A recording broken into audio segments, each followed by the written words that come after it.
Just recently, France declared digital independence. The French government announced it will completely purge Microsoft Teams, Zoom, WebEx, and Google Meet from every government department by 2027 and replace them with Vizio, a homegrown video conferencing platform that nobody outside France had heard of until this week. This is a mandatory rollout affecting 200,000 civil servants across every French ministry, from defense to healthcare to scientific research. And it gets more dramatic. Vizio is just the beginning. Under a broader initiative called Suite Numérique, France is also planning to ditch Gmail, Slack, and other American collaboration tools for government use.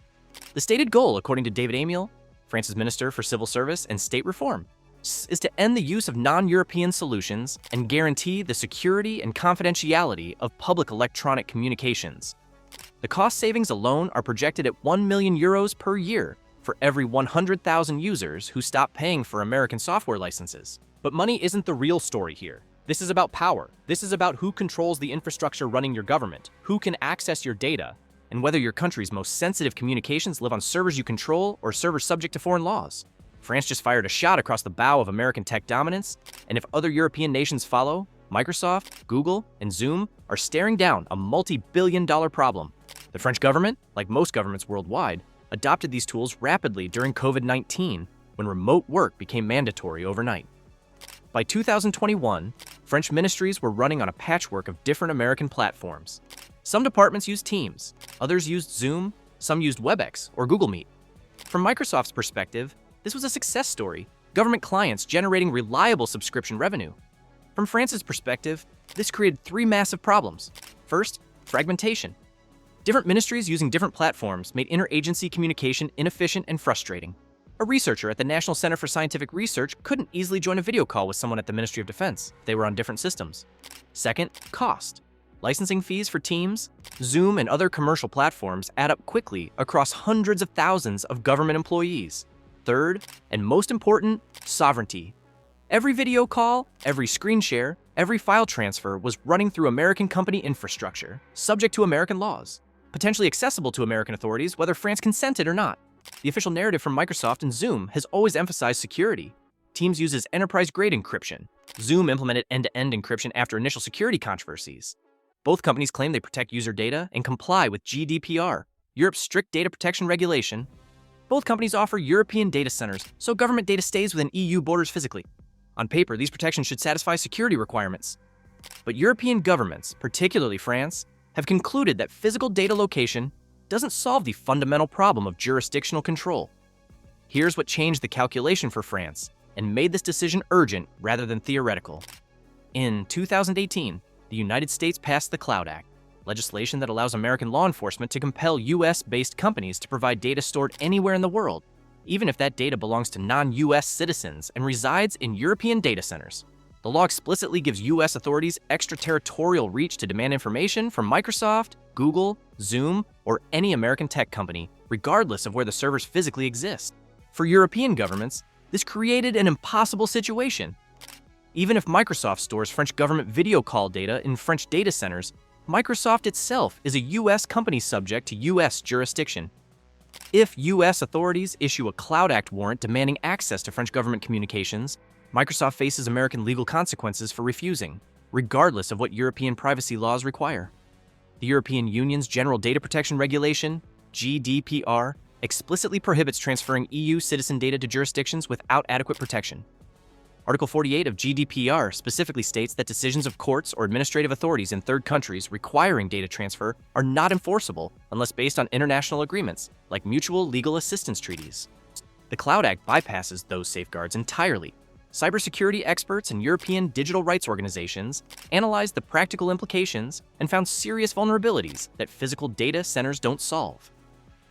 Dr. Fabian Knirsch, analyzing the Cloud Act's impact on European data sovereignty, explained that US surveillance laws do not provide adequate protection for EU data as determined by the European Court of Justice in the Schrems II ruling. The conflict is fundamental. GDPR protects data based on where the person is located and what laws apply to them. The Cloud Act claims jurisdiction based on where the company is incorporated, regardless of where the data resides or who it belongs to. For France, this isn't paranoia. This is documented legal reality under the Cloud Act. The same vulnerability exists with Zoom, Google Meet, WebEx, or any video conferencing platform operated by an American company. Even if the company wants to protect customer data, even if the company disagrees with the US government's request, American law gives them no choice but to comply or face contempt charges, massive fines, and criminal prosecution of executives. You might be thinking, why would the US government care about routine French government video calls? Most conversations aren't classified intelligence. Most discussions don't involve state secrets. Here's why that reasoning misses the point. The issue isn't whether the US government currently wants to access French government data. The issue is whether they legally can access it whenever they decide they want to, for whatever reason they deem justified, without France having any meaningful ability to prevent it or even know it happened. But the concerns go beyond just government surveillance and legal jurisdiction. In December 2024, Europe experienced major cloud outages that disrupted government services, business operations, and critical infrastructure across multiple countries. The incidents highlighted Europe's dangerous dependency on American tech infrastructure. When AWS, Microsoft Azure, or Google Cloud experience problems, entire sectors of European digital infrastructure go dark, and European governments have zero ability to fix the problem themselves. They can only wait for American companies to restore service. France looked at this combination of factors: jurisdictional vulnerability under the Cloud Act, dependency on foreign infrastructure for critical government functions, lack of control during service disruptions, billions of euros flowing to American companies annually, and decided the risks outweighed the convenience of using established American platforms. The solution they developed is Vizio, but the platform itself is only part of the story. Vizio is a video conferencing platform developed by DINUM, France's Interministerial Directorate for Digital Affairs, the government agency responsible for digital transformation across French public services. The platform went through a one-year pilot program with 40,000 users across multiple ministries before the January 2026 announcement of full government rollout. Current users include the National Center for Scientific Research with 34,000 employees and 120,000 associated researchers, the Ministry of Defense, the Health Insurance System Assurance Malady, and the Directorate General for Public Finance. The technical specifications of Vizio match what users expect from commercial platforms. Support for up to 150 participants per video conference, screen sharing, chat, reactions, and recording capabilities, AI-powered transcription with speaker diarization, the ability to identify who said what in meeting transcripts, using technology from French startup Precedent. Real-time subtitles planned for summer 2026, developed by French AI lab Qtai. But the real differentiation isn't features, it's sovereignty. Vizio runs on infrastructure provided by Outscale, a subsidiary of Dassault Systems, a major French software company. Outscale holds Secnum Cloud certification from ANSSE, France's national cybersecurity agency. Secnum Cloud is the highest level of cloud security certification available in France, specifically designed for handling sensitive government data.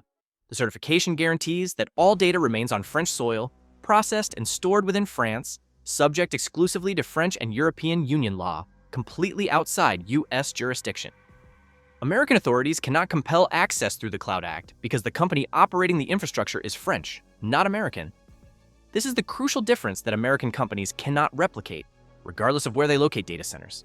Microsoft can build data centers in France and promise data stays in Europe physically, but Microsoft itself remains a US company, which means US laws still apply to the company controlling that infrastructure. France solved this problem by ensuring the entire stack, the platform, the infrastructure provider, how the AI technology powering features is European-owned and operated, completely outside American legal jurisdiction. But sovereign infrastructure alone doesn't solve every problem. Vizio still needs to work well enough that 200,000 government employees actually use it instead of finding workarounds. Here's where things get interesting from a technology adoption perspective. Early user feedback from the pilot program has been surprisingly positive. A researcher from INRAE, France's National Research Institute for Agriculture, Food and Environment, described Vizio as a really great tool, praising its performance and reliability. Multiple government organizations voluntarily accelerated their Vizio adoption beyond the mandatory timeline because users actually preferred it to the American platforms they were replacing. The features users care about work properly. Video quality is good, the audio is clear, screen sharing works. Even the interface is intuitive enough that government employees, many of whom aren't tech-savvy, can figure it out without extensive training. The AI transcription feature, powered by French startup Precedent, actually works better than some commercial alternatives because it's specifically trained on French language patterns and accents that American platforms sometimes struggle with. Cost savings provide additional motivation beyond sovereignty concerns. The French government estimates that moving 100,000 users off commercial licenses saves approximately 1 million euros per year. Scale that across 200,000 government employees. and France is saving roughly 2 million euros annually in software licensing fees that previously went to American companies. Over a decade, that's 20 million euros staying in the French economy instead of flowing to Microsoft and Zoom. The savings pay for Vizio's development and operation while reducing dependency on foreign providers. The official response to France's decision reveals how seriously other European entities are taking digital sovereignty concerns. The European Parliament recently called for the EU to reduce dependence on US tech giants and increase investment in domestic AI and open source applications. Multiple other European governments are now studying France's approach and considering similar initiatives. But critics raise legitimate concerns about whether France can actually sustain this approach long term. Microsoft, Google, and Zoom aren't standing still. They're rapidly developing competing features, particularly in AI transcription and automation, areas where French startups may struggle to keep pace with the resources of trillion-dollar companies. If Vizio falls behind on capabilities that government users want, will France be able to enforce the mandate without massive user frustration and productivity losses? These are real questions without clear answers yet. Cristina Cafera, founder of the Eurostack Foundation and a competition economist, estimates that 90% of Europe's digital infrastructure, cloud computing, software applications, and data storage is now controlled by non-European, predominantly American companies. She argues that Europe's dependence is both alarming and self-inflicted, and the result of decades of underinvestment in European tech alternatives and over-reliance on convenient American platforms. Cafera's analysis suggests France is leading a necessary correction, but one that will require sustained political will and financial investment across all of Europe, not just France, to succeed. For American tech companies, France's decision is the nightmare scenario they've been trying to prevent through European lobbying for years. Losing the entire French government as a customer is painful financially, but the bigger threat is precedent. If France successfully operates on a fully sovereign digital infrastructure, and if other European governments follow France's example, American companies could lose access to billions of dollars in government contracts across the entire European Union. Microsoft, Google, Mo, and Zoom built their dominance partly on government adoption during COVID-19.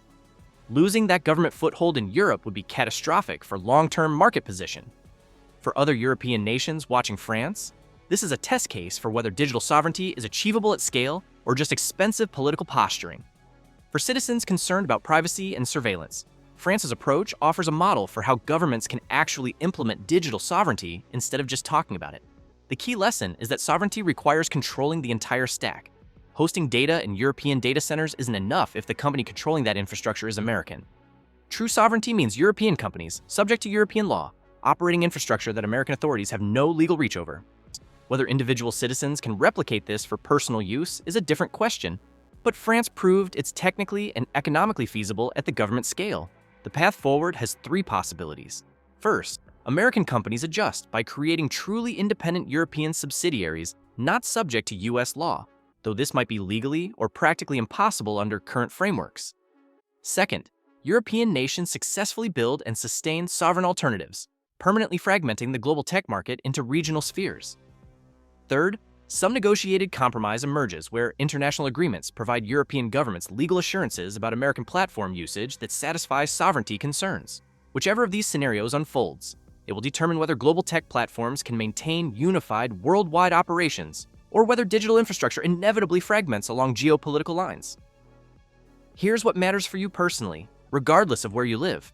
If you work for a government agency or contractor that handles sensitive information, start paying attention to where your video conferencing and collaboration tools are hosted and who controls them. Jurisdictional questions that seem theoretical are increasingly becoming practical concerns affecting procurement decisions and security clearances.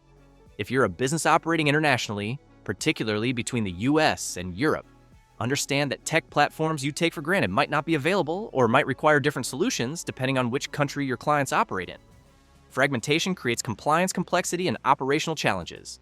France's approach demonstrates that alternatives to dominant American platforms exist and can work at scale, but require government support or personal commitment to less convenient options. The trade-off between convenience and sovereignty is real. Teams and Zoom won because they're easy and reliable. Sovereign alternatives require accepting some friction in exchange for control,